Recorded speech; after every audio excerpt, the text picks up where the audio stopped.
Welcome to another unboxing video from theplayersaid.com. My name is Grant. Today I'm unboxing, kind of doing a marathon unboxing, trying to get some of our games ready to play. But this is a new one from Nuts Publishing, Saigon 75.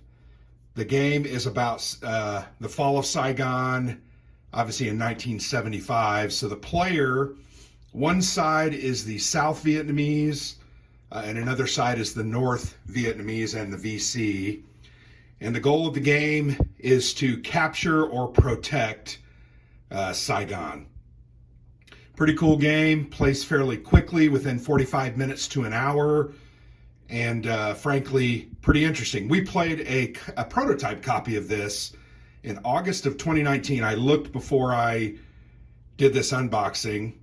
August of 2019, and here it is.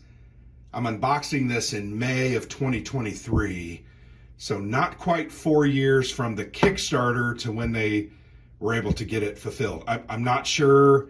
Obviously, there were a lot of issues in 19, 20, and 21 with supply chain and printers and shipping, but the good news is it's here. It's a great looking game. The design is by Jean-Philippe Barcus and Pascal Tupi. Pascal Tupi has since done several solitaire games for C3I Magazine. He's also got a new design with GMT called Napoleon in Egypt. So he's starting to spread his wings. I am not as familiar with Jean-Philippe, but this game is cool. We liked it. One of the things I really liked about the cover art, really looks great, by the way. I liked in the background, you can see the Huey on top of the American Embassy as it was trying to get out on that final day in 75. Very cool. I just think that image really typifies the end of that war. Very interesting with the MVA tanks rolling into Saigon. Very cool. So anyway, the game is here. Looks really great. Here's the box back. Sorry about that. Lots of great looking components. I'll talk about those when I open them. There are cards. Players play those cards to take action. They take the events. And they're associated with the different sides based on their color. The red is the North Vietnamese. The yellow associated with Arvin is the South Vietnamese. So there's a look at the box back. Very nice looking package. And once again, this game plays in about 45 minutes. So the good news is, and I remember from our play, now they may have balanced or done some other things. The game is obviously weighted towards the NVA. They're a little more powerful, have a little more force structure and power. But with KG play, the South Vietnamese player can win the game. So it's definitely there. Let's go ahead and look at the wood first. There's a couple of bags here. Lots of different wood for the markers. They come in a big bag with lots of small bags inside, and I'm having a huge difficulty getting them open. One of the cool things I'll show you, these are very reminiscent of the cylinders used in the Coin Series games. So you can see they have an embossed red star on the top. These are the NVA units. This is a fully formed and ready to go NVA unit. And then here are a reduced NVA unit with the reduced, Arvin units. Did I say NVA? These are Arvin. Yellow's Arvin. So these are fully formed, ready to go, full Arvin units. And then the little ones are reduced. And you can see the NVA have them as well. Red with a gold star on top. But very, very cool. Here are the NVA full units. Really like that distinction. Looks really good on the map and was really easy to identify what was what. There are a lot of different types of units. There are VC guerrillas, special forces, rangers, all different types. So the VC obviously are blue. I think the Arvin Rangers are the black. I can't remember what the green ones are, but once again, these are very, very cool looking pieces. There's also infiltration markers. These are red arrows. And then these are air support or air lift markers. And you can see, yes, they're in the form of small jets. The only thing that would have made those better is maybe to make half of them, sorry, and that's gonna not show up that great, but maybe make half of them Hueys. I think that would have been really cool. But these are a nice addition to the game, very cool. And here you have a, keeps things dry, silica pack. Don't eat those, friends. Definitely throw those away. But lots of wooden pieces. You can see here's some different larger pieces to keep score, control, some additional units. Once again, the cylinders, everything is cylinders. And then these are different modifiers that come via events or other things that happen. So I really like the wood in this game. I think that's well done. It does have a D6. And then the combat dice. These are custom combat dice, very well done.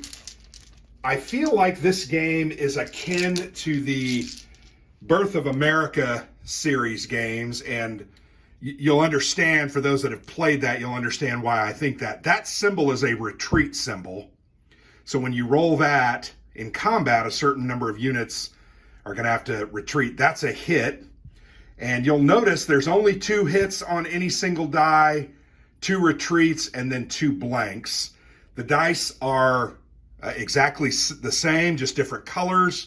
And then this is a special battle die that can be used by the Arvin player. You get a certain amount of die based on cards and units that you have. Pretty cool little unique combat system. The game runs on cards. I believe there are 20 of these cards. They're event cards. I'm sorry, these are event cards, and then these are the 20 player cards. Remember, I mentioned that they were color-coded.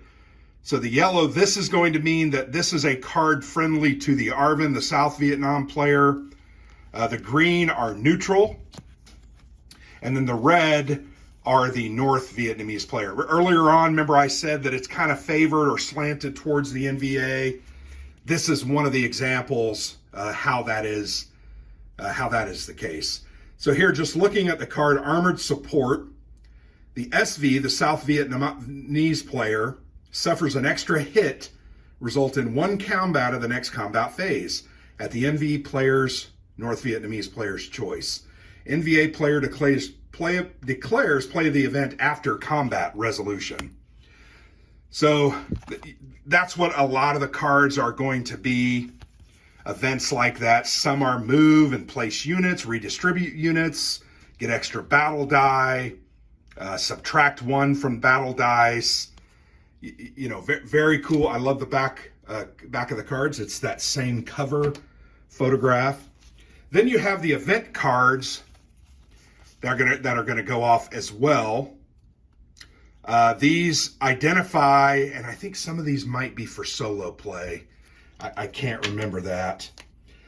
Yeah, solo. These events are for the solo play, and we did not have the solo bot when we played it, but I definitely want to give this one a turn because I just think it looks very, very interesting. So the remaining contents, you have a rule book. Here's the rule book, glossy, not overly thick. This is 20 pages, 19 pages. Big color examples of play. Here's a full turn example of play. I remember this game was fairly easy to learn and the rules were not hard. So I think you can grok this game pretty quickly. Nicely laid out rule book. Once again, good color examples and looks really good. Got some great photo credits there on the back. They do have a playbook, which goes through some of the event cards, gives some historical setting on the game itself, talks about the different events. There you go, the different event cards context. Always cool. And then it does give a further example of play. Here you can kind of see, like I've got that really close, but it gives you a further example of play. And then sequence of play there is on the back, as well as some of the special capabilities, different units can do different things. One of the things I really liked about the game, and I'm trying to remember from when we played it, the VC units cannot take casualties in battles when they're stacked with NVA unless the SV player has Rangers or something else. I can't remember, but there are requirements in order to kind of flush out the Viet Cong. And here we go. This is the map, the board. It is a mounted map. Very nice. Very good looking. I like the different colors. I like this is the reserve pool for the different forces. You've got play aids and turn tracks, different information, and then here you can see and the map focuses basically on South Vietnam, and I think it turns it into 20 provinces. I'm not going to count them, but you can see there's 20 different provinces, and here's where the NVA can infiltrate and attack into these different areas. An Loc, Can Tho, Saigon, here, that's the ultimate prize there. So nice looking board. I think it works really well. Yeah, a really great looking game. I'm excited about this because we played this several years ago, as I already mentioned, and it was a great little game. It just wasn't final. Custom dice, we didn't have them. We had dice that just had stickers on them, and that's all right. But to have these cool custom dice is always a great thing. To have final rules, final components, always a nice addition or nice thing for a game. And there you have it, Saigon 75 from Nuts Publishing. Really a great looking game. Excited about this one. Can't wait to get it to the table. Thanks for watching. I've been Grant for the Player's Aid.